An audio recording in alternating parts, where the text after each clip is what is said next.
안녕하세요. 반갑습니다. 자, 오늘은 레위기 14장부터 읽을 차례입니다. 지난 시간에 정결을 위한 여러 가지 규정에 관해서 이야기를 나눴었고요. 자, 이제 정결법에 관한 내용 자체는 우리가 함께 나눴기 때문에 14장, 15장은 정결에 관한 법인데 쭉 읽어가도록 하겠습니다. 자, 우리 14장 1절부터 같이 읽습니다.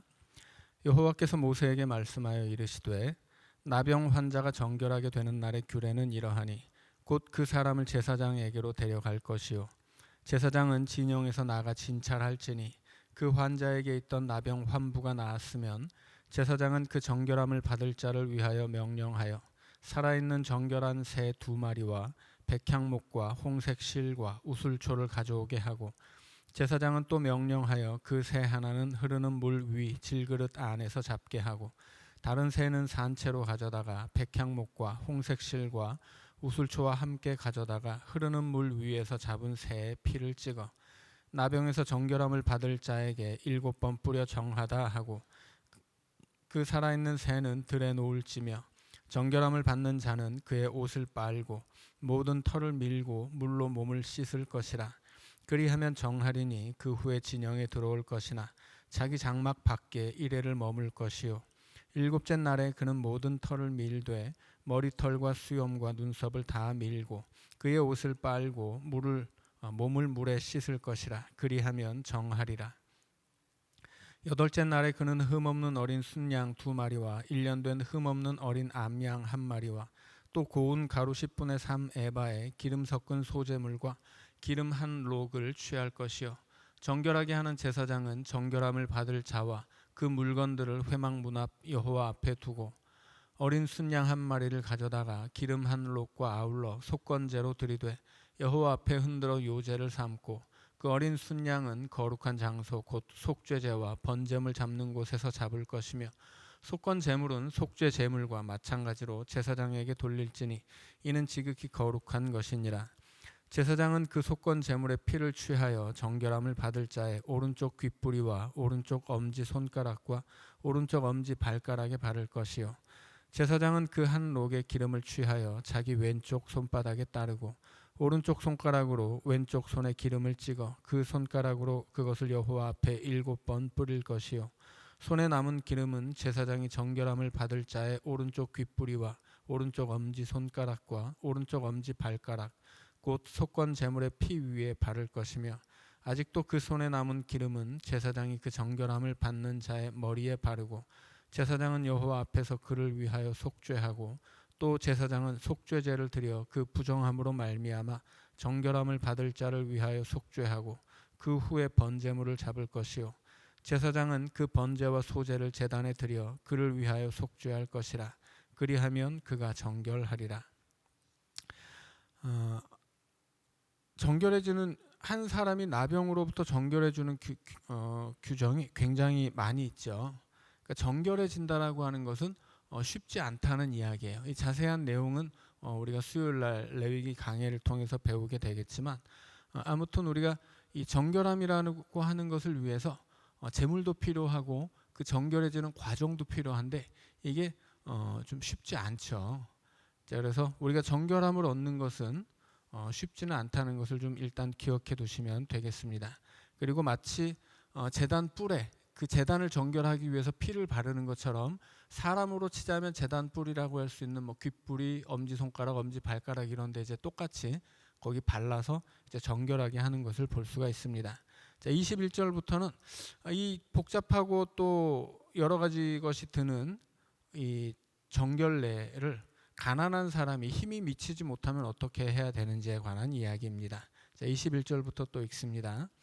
만일 그가 가난하여 그의 힘이 미치지 못하면 그는 흔들어 자기를 속죄할 속건제를 위하여 어린 순양 1마리와 소제를 위하여 고운 가루 10분의 1 에바에 기름 섞은 것과 기름 1록을 취하고 그의 힘이 미치는 대로 산비둘기 2이나 집비둘기 새끼 2를 가져다가 하나는 속죄 제물로 하나는 번제물로 삼아 8째 날에 그 결례를 위하여 그것들을 회막문 여호와 앞 제사장에게로 가져갈 것이요 제사장은 속건제 어린 양과 기름 한 록을 가져다가 여호와 앞에 흔들어 요제를 삼고 속건제의 어린 양을 잡아서 제사장은 그 속건 제물의 피를 가져다가 정결함을 받을 자의 오른쪽 귓뿌리와 오른쪽 엄지 손가락과 오른쪽 엄지 발가락에 바를 것이요 제사장은 그 기름을 자기 왼쪽 손바닥에 따르고 오른쪽 손가락으로 왼쪽 손에 기름을 조금 찍어 여호와 앞에 7번 뿌릴 것이요 그 손의 기름은 제사장이 정결함을 받을 자의 오른쪽 귓뿌리와 오른쪽 엄지 손가락과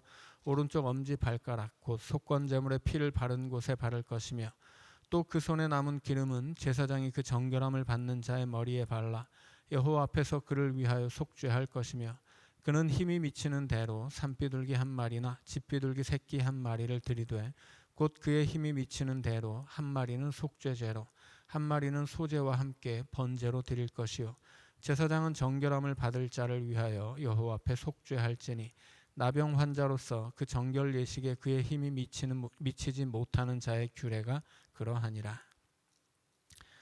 자, 이 레위기뿐 아니라 이제 출애굽기에서부터 이 여러 가지 율법을 얘기할 때 제물을 바쳐야 하는 과정에서는 항상 그 제물을 바치기 어려운 가난한 사람의 이야기가 등장하고 있죠. 그래서 이 하나님 앞에 원칙적으로 정해진 제물들은 있지만 그것을 바치기 어려운 사람들, 경제적으로 어려운 사람들을 위해서는 하나님은 예외 조항을 항상 만들어 두세요. 그래서 율법이라고 하는 것이 이렇게 빡빡하기만 한 것은 아니고 항상 예외 조항, 가난한 자를 위한 예외 조항이 있다는 것을 우리가 기억을 해야 되겠습니다. 그리고 지난 시간에도 우리가 봤듯이 아론의 4자녀 중에 둘은 그 불을 잘못 쓰는 바람에 죽었지만 둘은 이 속죄제를 드릴 때 그 먹어야 되는 제물을 태움으로써 제사법을 어겼지만 살아남았죠.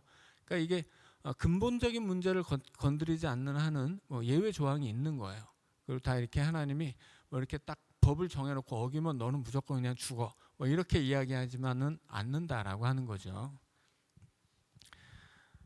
특별히 가난한 자를 위한 배려가 있다는 것을 우리가 꼭 기억할 필요가 있겠습니다. 자, 33절부터 또 읽습니다. 여호와께서 모세와 아론에게 말씀하여 이르시되 내가 네게 기업으로 주는 가나안 땅에 너희가 이를 때 너희 기업의 땅에서 어떤 집에 나병 색점을 발생하게 하거든 그 집 주인은 제사장에게 가서 말하여 알리기를 무슨 색점이 집에 생겼다 할 것이요 제사장은 그 색점을 살펴보러 가기 전에 그 집안에 있는 모든 것이 부정을 면하게 하기 위하여 그 집을 비우도록 명령한 후에 들어가서 그 집을 볼지니 그 색점을 볼 때 그 집 벽에 푸르거나 붉은 무늬의 색점이 있어 벽보다 우묵하면 제사장은 그 집 문으로 나와 그 집을 이레 동안 폐쇄하였다가 이레 만에 또 가서 살펴볼 것이요 그 색점이 벽에 퍼졌으면 그는 명령하여 색점 있는 돌을 빼내어 성밖 부정한 곳에 버리게 하고 또 집안 사방을 긁게 하고 그 긁은 흙을 성밖 부정한 곳에 쏟아버리게 할 것이요 그들은 다른 돌로 그 돌을 대신하며 다른 흙으로 집에 바를지니라 돌을 빼내며 집을 긁고 고쳐 바른 후에 색점이 집에 재발하면 제사장은 또 가서 살펴볼 것이요 그 색점이 만일 그 집에 퍼졌으면 악성 나병인즉 이는 부정하니 그는 그 집을 헐고 돌과 그 제목과 그 집의 모든 흙을 성밖 부정한 곳으로 내어갈 것이며 그 집을 폐쇄한 날 동안에 들어가는 자는 저녁까지 부정할 것이요 그 집에서 자는 자는 그의 옷을 빨 것이요 그 집에서 먹는 자도 그의 옷을 빨 것이니라. 그 집을 고쳐 바른 후에 제사장이 들어가 살펴보아서 색점이 집에 퍼지지 아니하였으면 이는 색점이 나은 것이니 제사장은 그 집을 정하다 하고 그는 그 집을 정결하게 하기 위하여 새 2마리와 백향목과 홍색 실과 우슬초를 가져다가 그 새 하나를 흐르는 물 위 질그릇 안에서 잡고 백향목과 우슬초와 홍색 실과 살아있는 새를 가져다가 잡은 새의 피와 흐르는 물을 찍어 그 집에 7번 뿌릴 것이요 그는 새의 피와 흐르는 물과 살아있는 새와 백향목과 우슬초와 홍색 실로 집을 정결하게 하고 그 살아있는 새는 성밖 들에 놓아주고 그 집을 위하여 속죄할 것이라. 그러면 정결하리라. 이는 각종 나병 환부에 대한 규례니 곧 옴과 의복과 가옥의 나병과 돋는 것과 뾰루지와 색점이 어느 때는 부정하고 어느 때는 정함을 가르치는 것이니 나병의 규례가 이러하니라. 자, 여기서도 이제 나병이라고 하는 것을 우리가 지난 시간에도 얘기했듯이 나병이라고 하는 것은 우리가 아는 그 한센병을 얘기하는 것이 아니고 이 피부병을 광범위하게 포괄하는 병을 그냥 나병이라고 부르는 것입니다. 자, 15장으로 가면 이제 유출병에 관한 이야기입니다. 같이 읽습니다. 여호와께서 모세와 아론에게 말씀하여 이르시되 이스라엘 자손에게 말하여 이르라. 누구든지 그의 몸에 유출병이 있으면 그 유출병으로 말미암아 부정한 자라. 그의 유출병으로 말미암아 부정함이 이러하니 곧 그의 몸에서 흘러나오든지 그의 몸에서 흘러나오는 것이 막혔든지 부정한즉 유출병 있는 자가 눕는 침상은 다 부정하고 그가 앉았던 자리도 다 부정하니 그의 침상에 접촉하는 자는 그의 옷을 빨고 물로 몸을 씻을 것이며 저녁까지 부정하리라. 유출병이 있는 자가 앉았던 자리에 앉는 자는 그의 옷을 빨고 물로 씻을 것이요 저녁까지 부정하리라. 유출병이 있는 자의 몸에 접촉하는 자는 그의 옷을 빨고 물로 몸을 씻을 것이며 저녁까지 부정하리라. 유출병이 있는 자가 정한 자에게 침을 뱉으면 정한 자는 그의 옷을 빨고 물로 몸을 씻을 것이며 저녁까지 부정하리라. 유출병이 있는 자가 탔던 안장은 다 부정하며 그의 몸 아래에 닿았던 것에 접촉한 자는 다 저녁까지 부정하며 그런 것을 옮기는 자는 그의 옷을 빨고 물로 몸을 씻을 것이며 저녁까지 부정하리라. 유출병이 있는 자가 물로 그의 손을 씻지 아니하고 아무든지 만지면 그 자는 그의 옷을 빨고 물로 몸을 씻을 것이며 저녁까지 부정하리라. 유출병이 있는 자가 만진 질그릇은 깨뜨리고 나무 그릇은 다 물로 씻을지니라. 유출병이 있는 자는 그의 유출이 깨끗해지거든 그가 정결하게 되기 위하여 이레를 센 후에 옷을 빨고 흐르는 물에 그의 몸을 씻을 것이라. 그러면 그가 정하리니 여덟째 날에 산비둘기 2마리나 집비둘기 새끼 2마리를 자기를 위하여 가져다가 회막문 여호와 앞으로 가져가서 제사장에게 줄 것이요 제사장은 그 한 마리는 속죄제로 다른 한 마리는 번제로 드려 그의 유출병으로 말미암아 여호와 앞에서 속죄할지니라.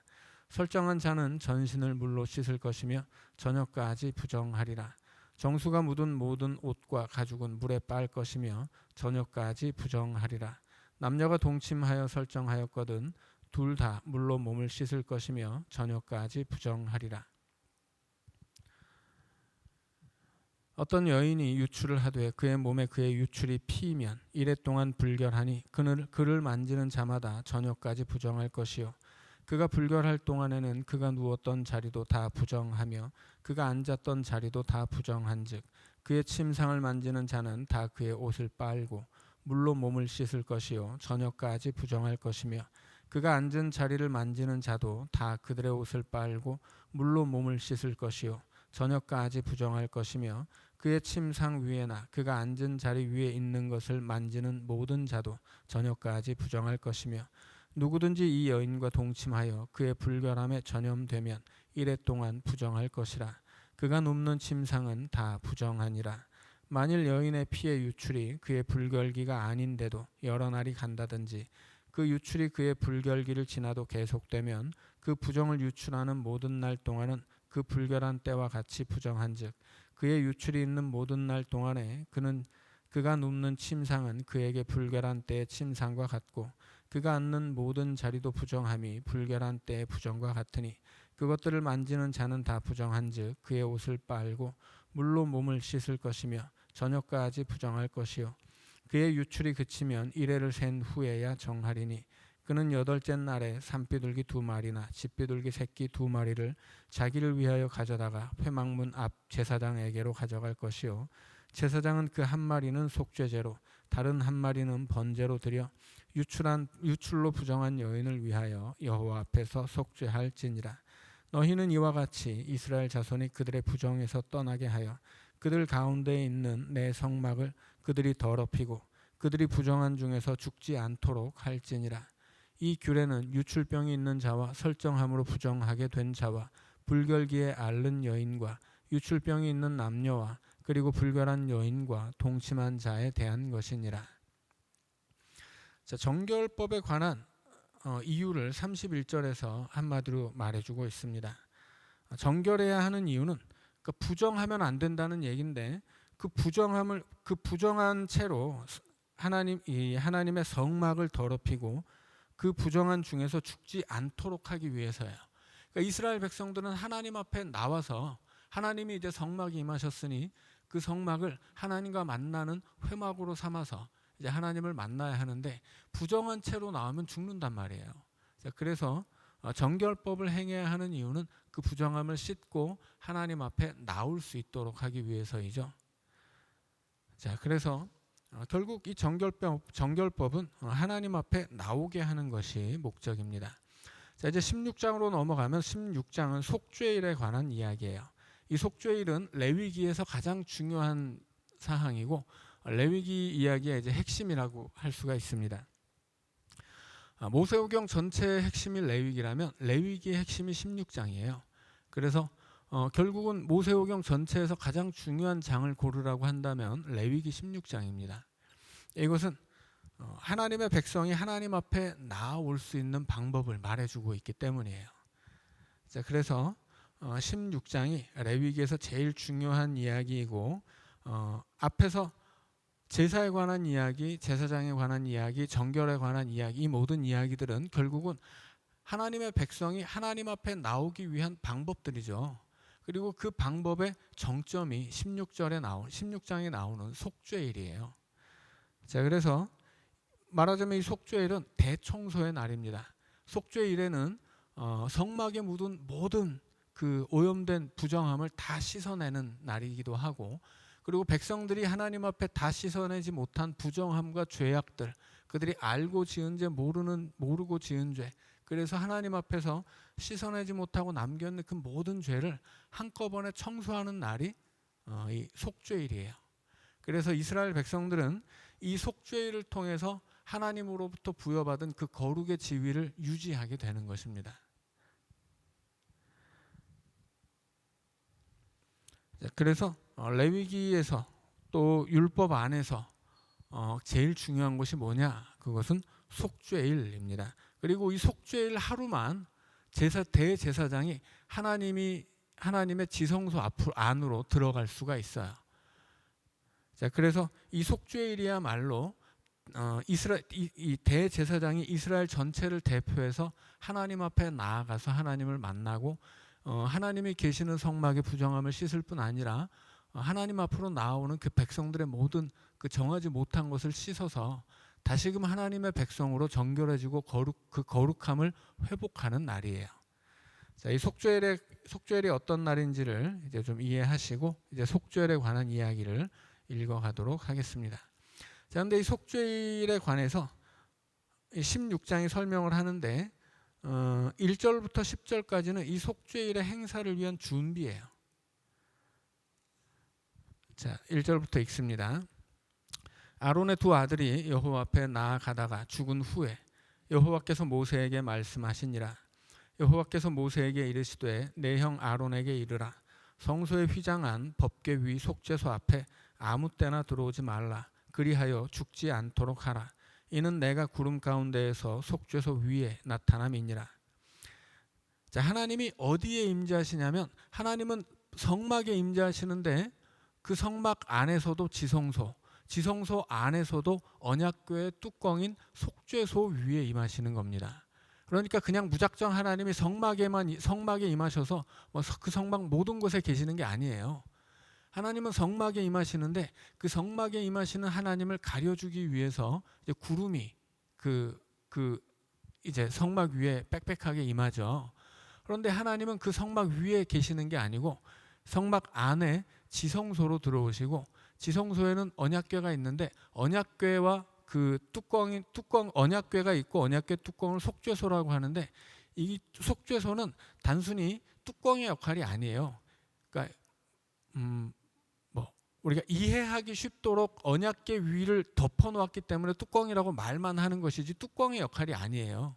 뚜껑의 역할이 아니고 엄격하게 언약궤와 언약궤를 덮는 속죄소는 전혀 다른 물건이에요. 규격이 같기 때문에 이걸 덮어놓을 수 있어서 우리가 그냥 말하기 쉬우니까 뚜껑이라고 말하는 것뿐이지, 이게 한 세트로 묶여 있어서 뭐 언약궤가 있고 뚜껑이 있는데 뚜껑을 속죄소라고 부른다, 이게 아니라는 거예요. 자 그래서 이 언약궤를 뚜껑처럼 덮고 있는 속죄소가 있고, 그것을 시은좌라고 불러요. 은혜가 시작되는 자리예요. 그래서 이 시은좌에 하나님이 임재하시는 것입니다. 그리고 거기 시은좌에 임재하신 하나님 앞에 1년에 한 번 이 속죄일의 제물을 잡아서 그 피를 가져다가 그 언약궤 사방에 바르고 또 그 앞에 그 속죄소 위에 피를 붓는 거예요. 자, 그래서 하나님이 이 속죄소 위에 나타나시는데, 아무 때나 하나님을 만나러 이 지성소 안으로 들어갈 수가 없고, 하나님이 지정한 속죄일 1년에 단 하루만 들어갈 수 있습니다. 자, 3절 읽습니다. 아론이 성소에 들어오려면 숫송아지를 속죄 제물로 삼고 순양을 번제물로 삼고 거룩한 세마포 속옷을 입으며 세마포 속바지를 몸에 입고 세마포 띠를 띠며 세마포 관을 쓸지니 이것들은 거룩한 옷이라. 물로 그의 몸을 씻고 입을 것이며 이스라엘 자손의 회중에게서 속죄 제물로 삼기 위하여 순염소 2마리와 번제물로 삼기 위하여 순양 1마리를 가져갈지니라. 자, 속죄일에 속죄 제를 위해서 준비가 필요해요. 제일 기본적인 준비는 뭐냐면, 첫째는 목욕 제계예요. 이제 몸을 깨끗이 씻습니다. 그리고 목욕 제계를 한 다음에 의관 정제를 해요. 제사장이 입어야 하는 옷들이 뭐 여러 가지가 있죠. 그것을 이제 다 갖춰 입습니다. 그리고 준비할 제물이 있어요. 가장 먼저는 하나님 앞에 나아가는 제사장, 대제사장과 대제사장의 자녀, 그 집안, 그러니까 제사장들을 위한 제물이 필요해요. 속죄 제물인데,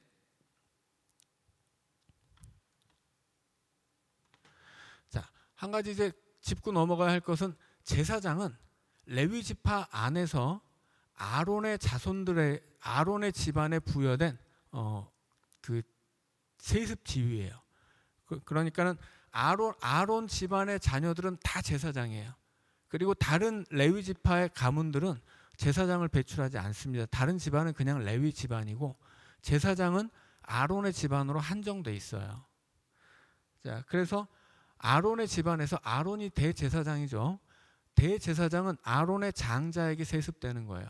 그래서 아론이 죽으면 아론의 장자가 대제사장이 되고, 그 아론의 장자가 죽으면 그의 장자가 또 대제사장으로 세습이 됩니다. 그러니까는 대제사장은 한 세대에 한 명만 있을 수 있고, 당연 무조건 아론의 자손 중에서 그 장자의 역할, 장자의 직분을 받은 사람만이 대제사장이 될 수 있어요. 그러니까 복음서에서 대제사장들이라고 나오는 것들은 뭐예요? 다 가짜예요. 이 대제사장에 관한 규례가 이제 무너진 거예요. 그게 이제 그 신구약 중간기에 이 대제사장직을 매관매직하는 풍토가 생기거든요. 그래서 그 대제사장직을 헤롯 왕에게 가서 삽니다. 돈을 주고. 그래서 예를 들어서 뭐 예수님 시대의 대제사장은 가야바였는데, 그 가야바의 장인이 누구냐면 안나스였어요. 안나스가 가야바 전 때의 대제사장이고, 가야바가 안나스 다음에 대제사장인데, 안나스가 살아있음에도 불구하고 가야바가 대제사장이 돼요. 돈 주고 사거든요. 그래서 이제 이 대제사장이 되면 성전에서 얻는 그 모든 수익은 다 대제사장의 몫이에요. 그러니까는 당연히 어마어마한 이권이 걸려 있는 거죠. 그래서 그 이권을 위해서 돈을 주고 사요. 그러면 그 돈을 주고 산 만큼 그 이권을 통해서 또 뽑아내야 되잖아요. 그러니까 대제사장이 그 제사장 제도가 부패할 수밖에 없는 겁니다. 그래서 이스라엘에서 이 기원후 70년에 마지막에 이제 이스라엘 독립운동을 벌이고 이제 이스라엘이 멸망할 때, 이스라엘의 독립을 위해서 일어난 사람들이 제일 먼저 한 일이 제사장을 다 잡아 죽이는 일이었어요. 그야말로 제사장은 그 시대 가장 부패하고 가장 타락한 사람들이었거든요. 뭐 우리나라로 치면 가장 친일파들이 또 대제사장이었어요. 그러니 이게 뭐 이루 말할 수 없이 타락한 것인데, 그게 결국은 이렇게 세습되어야 할 대제사장직이 매관매직되면서 이제 일어나는 일들입니다.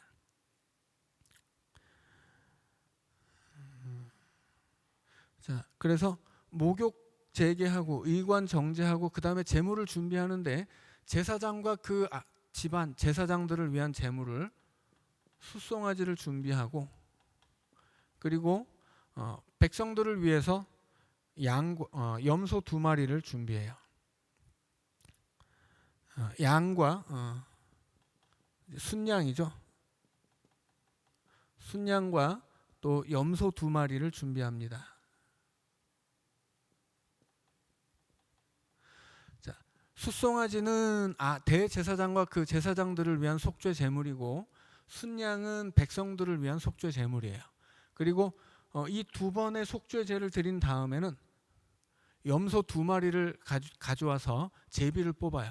그래서 1마리는 잡아서 하나님 앞에 드리고 1마리는 살려서 묶어 놓습니다.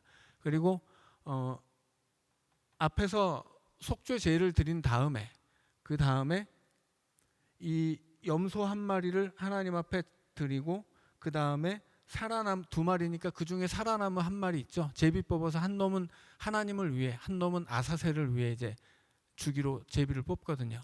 아사셀이라는 것은 그냥 광야라고 생각하시면 돼요. 광야는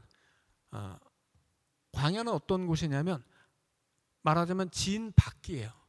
그러니까 하나님의 백성들이 거주하는 곳에 이제 성막이 세워지죠. 성막은 가장 거룩한 곳입니다. 하나님이 임재하기 때문이죠. 그 성막 주변에 이스라엘 백성들이 진친 곳을 이제 진영이라고 그래요. 그 하나님의 울타리 안에 있는 거예요. 그래서 가장 거룩한 곳이 성막이라면 진영도 그 거룩함을 부여받은 곳이에요.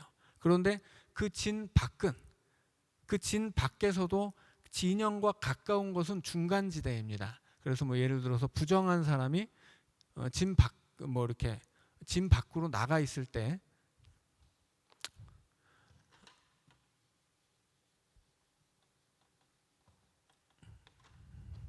여기 이제 성막이 있고, 이게 진영이라고 하죠. 여기 이제 이스라엘 백성들이 이제 이 성막을 중심으로 진을 친 곳이에요. 그러면 여기까지는 다 하나님의 울타리 안에 있는 거죠. 근데 이 진 밖에, 진과 인접한 밖은 중간지대예요. 예를 들어서 부정한 사람, 유출병이 있는 부정한 사람은 여기서 이제 이 밖으로 쫓겨납니다. 그리고 그 부정함이 다 씻겼다고 판단하는 곳. 그래서 여기서 이제 이 사람이 부정한 것을, 뭐 예를 들어 유출병이 다 나았다 그러면 이제 그걸 판단해야 되잖아요. 그걸 판단하려면 어디로 오냐면 중간지대에서 만나요. 중간지대로 제사장이 나오고 멀리 밖으로 나가 있었던 이 유출병 환자도 들어오는 이 중간지대로 와서 만나가지고 이 유출병이 다 나았는지를 확인합니다. 그러니까는 이 진 주변에 가까운 곳은 중간지대예요. 그리고 그 바깥, 진으로부터 아예 먼 곳, 여기가 진 밖이고 그리고 광야예요. 자, 그렇다는 것은 광야는 어떤 의미예요? 광야는 하나님의 은혜 밖에 있는 곳이에요. 죄가 가득한 곳이고 그야말로 하나님 밖으로 버려지는 곳입니다. 그래서 여기서의 광야는 진과 멀리 있는 진영 밖을 이야기하는 것이고, 죄악의 장소예요. 죄의 장소. 이 광야를 아사셀이라고 불러요. 그러니까 이 아사셀에 관한 뭐 여러 가지 의견들이 있어요. 이 광야의 어떤 그 죄를 상징하는 뭐 예를 들어서 염소라는 것은 그 고대 근동에서는 광범위하게 섬기는 우상이었거든요. 그러니까 염소가 뭐라고 말하자면 어떤 악마를 상징하는 짐승 같은 거였어요. 그래서 이 아사셀이 그런 어떤 그 우상을 상징하는 곳이다, 뭐 이런 이야기도 있고 뭐 다양한데, 아무튼 이 성경 안에서 가장 신학자들이 그래도 많이 지지하는 것은 이 아사셀은 그냥 죄로 가득한 광야다, 이렇게 보면 맞아요. 그래서 광야로 이 염소를 보내는데, 보낼 때 염소한테 안수를 하거든요.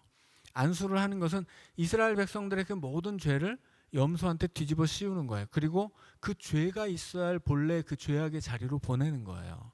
그래서 이스라엘 백성 중에 있는 그 모든 죄를 끊어내는 것이 이 아사셀 염소입니다.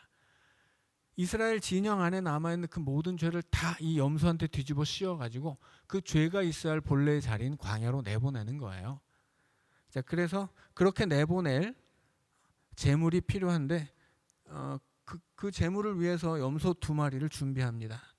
그래서 속죄일에 필요한 제물은 숫송아지, 순양, 염소 2마리예요. 자, 그것이 이제 10절까지의 이야기이고 여기까지는 속죄를 하기 위한 준비입니다. 자, 그 다음에 11절부터는 이제 속죄죄에 관한 이야기가 나와요. 자, 읽습니다.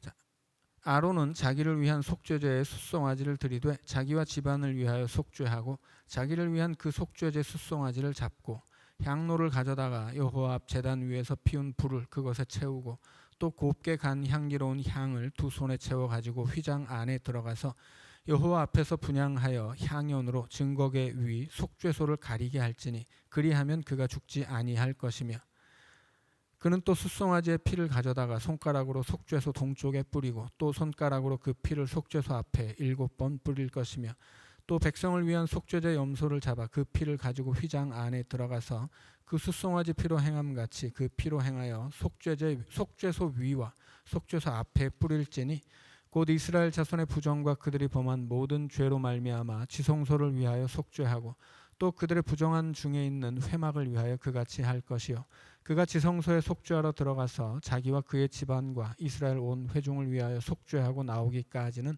누구든지 회막에 있지 못할 것이며 그는 여호와 앞 제단으로 나와서 그것을 위하여 속죄할지니 곧 그 숫송아지의 피와 염소의 피를 가져다가 제단 귀퉁이 뿔들에 바르고 또 손가락으로 그 피를 그 위에 7번 뿌려 이스라엘 자손의 부정에서 제단을 성결하게 할 것이요 그 지성소와 회막과 제단을 위하여 속죄하기를 마친 후에 살아있는 염소를 들이되 아론은 그의 2 손으로 살아있는 염소의 머리에 안수하여 이스라엘 자손의 모든 불의와 그 범한 모든 죄를 아뢰고 그 죄를 염소의 머리에 두어 미리 정한 사람에게 맡겨 광야로 보낼지니 염소가 그들의 모든 불의를 지고 접근하기 어려운 땅에 이르거든 그는 그 염소를 광야에 놓을지니라. 자, 여기 19절까지가 이 속죄 죄를 드리는 이야기이고 20절부터 22절까지는 아사셀 염소 이야기예요. 자, 그런데 이제 짧게 설명을 드리자면 13절을 보시면 여호와 앞에 분향하여 향연으로 증거계 위 속죄소를 가리게 하라 그렇게 이야기하죠. 자, 이 성소는 지성소와 내성소로 나뉜다고 말씀드렸죠. 길쭉한 직사각형인데 지성소는 정사각형이고 내성소는 정사각형 2개를 합쳐놓은 것과 같아요. 여기가 10규빗, 여기가 20규빗이거든요. 이 지성소 안에는 달랑 하나 언약궤가 있습니다. 그리고 언약궤 뚜껑 사이즈와 똑같은 언약궤 위에 속죄소가 있다고 말씀드렸죠. 그리고 하나님이 그 속죄소 위에 임하세요. 그런데 하나님이 임하셨는데 제사장이 그냥 제사장 그 지성소 안으로 냉큼 들어가면 어떻게 돼요? 그러면 죽어요. 그래서 어떻게 하냐면 지성소 앞에 휘장이 있고 휘장 앞에 분향단이 있습니다. 그래서 분향단에 향을 피워요. 그래서 향연으로 향기가 나는 연기로 증거계 위 속죄소를 가리게 하라 그렇게 이야기합니다. 성막 위에 하나님의 구름이 임해서 하나님의 임재를 가려준 것처럼 이 분향단에 연기를 피워서 속죄소를 가려줘야 되는 거예요. 하나님을 못 보도록. 하나님 보면 죽으니까. 그래서 여기 이제 등잔이 있고 위에 이제 떡상이 있고 여기로 이제 대제사장이 들어가서 향단에 향을 피워서 연기가 자욱하게 하는 거예요.